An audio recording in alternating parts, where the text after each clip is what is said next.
अहिल्यानगर जिल्ह्यातील पाथर्डी तालुक्यात भटक्यांची पंढरी म्हणून ओळख असलेल्या मढी येथे श्री चैतन्य कानिफनाथांची संजीवन समाधी आहे. श्री क्षेत्र कानिफनाथांचा भट्टीचा सण म्हणजेच होळी सण हा सुमारे 500 वर्षांपासून चालत आलेला इतिहास आहे. हुताशनी पौर्णिमेच्या अगोदर 15 दिवस होळी सण साजरा करणारे मढी हे देशातील एकमेव गाव आहे. या होळीचे वैशिष्ट्य म्हणजे गाईच्या शेणापासून तयार झालेल्या गोवऱ्याच फक्त वापरल्या जातात. लाकडाचा कोठेही वापर होत नाही.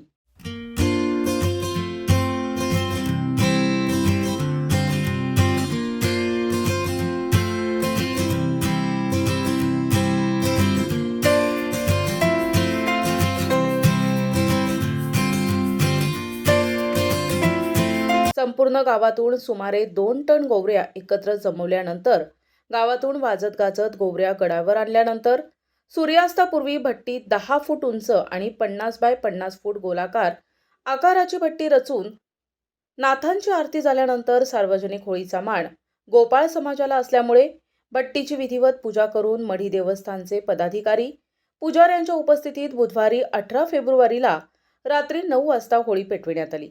यावेळी उपजिल्हाधिकारी गणेश मरकड, प्राधिकारी प्रसाद मते, तहसीलदार डॉक्टर उद्धव नाईक, पोलीस निरीक्षक विलास पुजारी, देवस्थान ट्रस्टचे अध्यक्ष विठ्ठल मरकड, कोषाध्यक्ष दादासाहेब मरकड, सचिव माधुरी मरकड, विश्वस्त उत्तम मरकड, अनिल साठे, उषा मरकड, भाजप युवा मोर्चाचे कुशल भापसे, माजी सरपंच भगवान मरकड, बाळासाहेब मरकड, बबन महाराज भिसे, प्रदीप पाखरे, शंकर पाखरे, विष्णू महाराज मरकड, राधाकिसन मरकड, भागेश मरकड, किरण मरकड, चंद्रभान पाखरे, बाळासाहेब मरकड, शामराव मरकड, डॉक्टर रमाकांत मरकड, ग्रामविकास अधिकारी गणेश ढाकणे, संतोष मरकड, किरण मरकड, कार्यकारी अधिकारी अशोक पवार यांच्यासह अनेक नाथभक्त उपस्थित होते.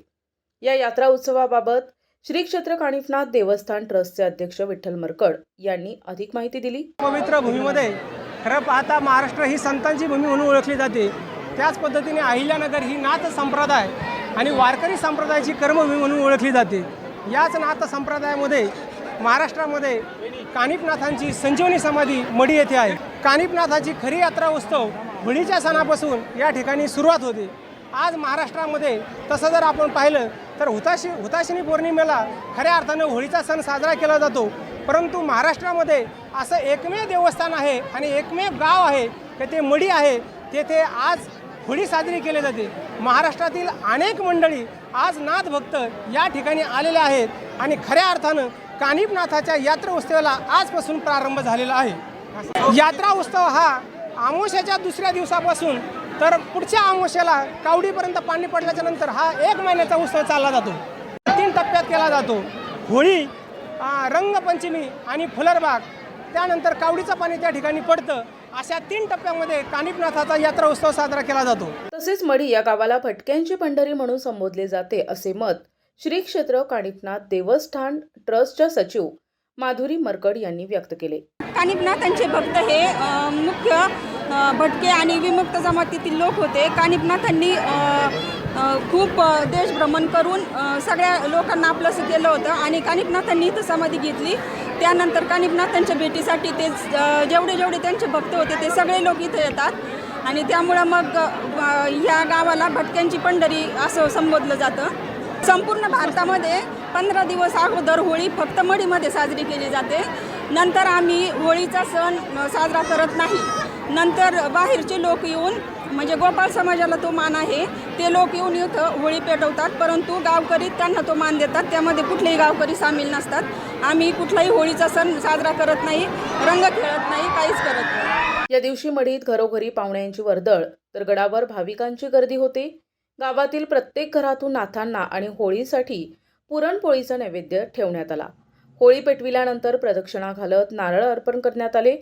होळी म्हणजे नाथ संप्रदायाची भव्य धुणी म्हणूनही नाथभक्त बघतात. श्री क्षेत्र मढी येथे होळीपासून सुरू झालेला यात्रोत्सव हा गुढीपाडव्यापर्यंत सुरू राहणार आहे. श्री क्षेत्र कानिफनाथांचा यात्रा उत्सव हा 1 महिनाभर चालणार असून या यात्रा उत्सवानिमित्त येणाऱ्या लाखो भाविक भक्तांच्या सुरक्षेसाठी अहिल्यानगर जिल्ह्याचे पोलीस अधीक्षक सोमनाथ घारगे यांच्या मार्गदर्शनाखाली पाथर्डी पोलीस स्टेशनचे पोलीस निरीक्षक विलास पुजारी यांच्यासह पोलीस कर्मचाऱ्यांचा चोख बंदोबस्त ठेवण्यात आला आहे. प्रतिनिधी ब्युसेन टेमकर, NTV न्यूज मराठी, पाथर्डी, अहिल्यानगर.